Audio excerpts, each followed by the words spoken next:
Oh, when Andrew... A perfect little bit of behind the scenes content. I'm watching a video made by Mac Dewar here, behind the scenes elite running, breaking down their recent run at the Christchurch Marathon. And I have been listening to a bunch of different DJ sets and all that sort of goodness, but something to talk about. I made this a while ago and I'm not using it to its full potential. It is just like a Google form, super simple, super basic, getting some information, budget, deliverables, timeframes. Hey, are you comfortable with a 50% deposit? Those sorts of key questions that you just get out of the way. I don't have to have them. They've filled out a form, and then people come back with their responses. For example, I don't know, let's just pick this random one here. This was like a wedding inquiry. This is the wedding 2023. Obviously, that was ages ago. And then I've just changed this question because the budget question was like 1,000 to 2,000, then 2,000 to 3,000, then 3,000 to 4,000, and then 5,000 plus. And I was like, why am I limiting myself to the 5,000 plus people being like, whoa, this must be the upper end of what he does? I don't know. It was just kind of, I was like, perception, I guess, in a way. It's like, well, majority of my jobs are more than $2,000 nowadays. So I'm like, well, if they click this, they know shit. I'm probably not, I'm in the lower end. So I don't know. This might need some finessing still, but I don't know. We'll see. And then talk about deliverables and time frame and whatnot. So create your own little version of Google Forms. It's all free. Yeah, interesting.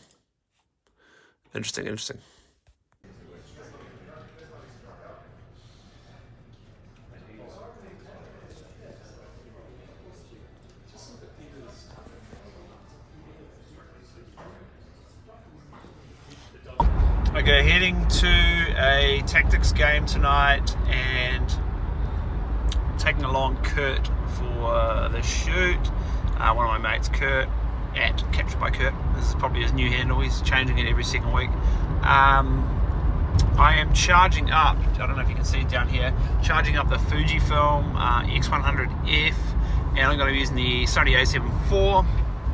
But I'm going to pick him up, head to the venue, and hopefully we'll be able to take some sweet little snappies tonight of the game and have a bit of fun with stills. So I'm going to take you along for the ride. Wow, dude's got the kitchen sink here. Sheesh. The box office. Oh, Tactix, baby. Matching. Okay, rocked up, courtside, getting set up, and man, I enjoyed having a minimal kit just with stills. Like, so nice. What are we working with here, mate? A7R5, 7200 for the crowd and sand shots, and then it's my trusty underneath half the shit is my 35 1.4. Goes good. Nice. Okay, sweet. Are you going to run both bodies tonight? Maybe a little GoPro for little time lapse as well, just sneaky places. So nice. Might run duels, see how busy it is, but I'm ready for a run on 35, get a bit of crowd stuff, like interactions, and then we're on 7200. I'm not sure if you can hear me, but at this venue this week they've got these cool little Fero lights, and I have shot here in the past with them here, and they make really cool foreground kind of bokeh, so playing around with those. Kurt's out there doing his thing. Wow. Hey, be original, eh?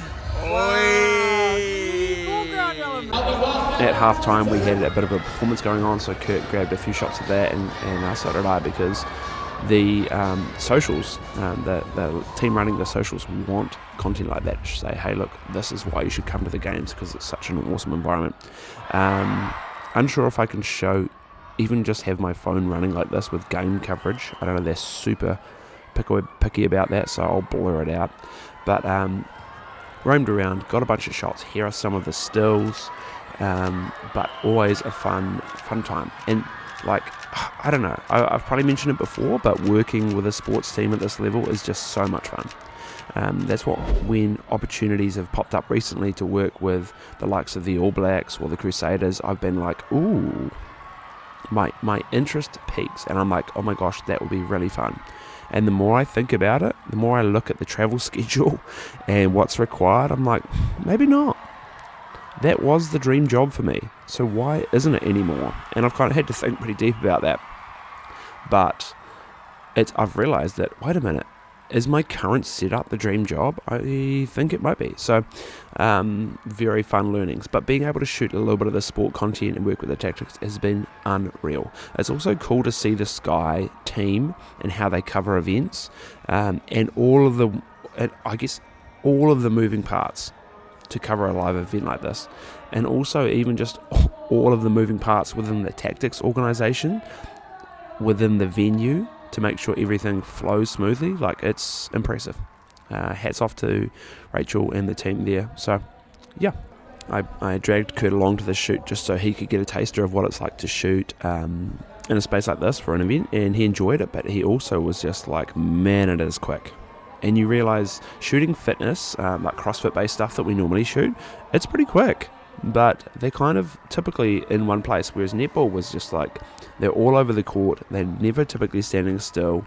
It was challenging, and it is challenging, but I guess that's why it's fun at the same time. So yeah, after the match, the girls cruise along and sign t-shirts and get photos with fans, and it's just so wholesome, and I love it, and it's so cool. So hats off to the players for doing that. Just doing some editing this morning, and I thought I'd talk you briefly through the link between Frame.io and DaVinci, which has been super helpful. As you can see here, I've got a bunch of different little timelines. Each individual little video just strung out across it. It's one timeline with a lot of little videos in here. But as you can see, there's little purple blips up here. These are comments from the client saying, hey, do this, swap that. You can see this video here is very fresh and raw, and it has a buck ton of comments. Great. But how to get those, you upload your video to Frame.io, they make their comments, then you come across, click export comments, you export it for Resolve, and it exports this little EDL file. Then I can just go along here and say, cool, version 3, right click, I want to timeline, import, timeline markers from EDL, click that, and then boom, these little purple things will pop up. Can we end this, B-roll a little bit sooner, like just little things, and it's super helpful to be able to see these in the editing software as opposed to having to bounce back and forth between these and make sure they're all aligned. So super helpful, loving it. I called in fellow creator Jim to help me with some fusion work with DaVinci, but we kind of got it figured out, but it wasn't perfect, so it's been a bit of a long story, but I'll talk about that in another vlog. The other big thing to report at the end of this vlog is that I have been testing out workspaces, testing out different places to work, and I have finally settled on a space on Hereford Street in town. It is called Transition Co-working Spaces. There's a desk there. You can see me working in this time lapse. Yeah, great place to bunker down. It's where I'm recording the voiceover for this right now. I'm trying to get in there maybe 3 days a week for blocks of work, just to be able to smash out some editing. So stoked to have a permanent space in town.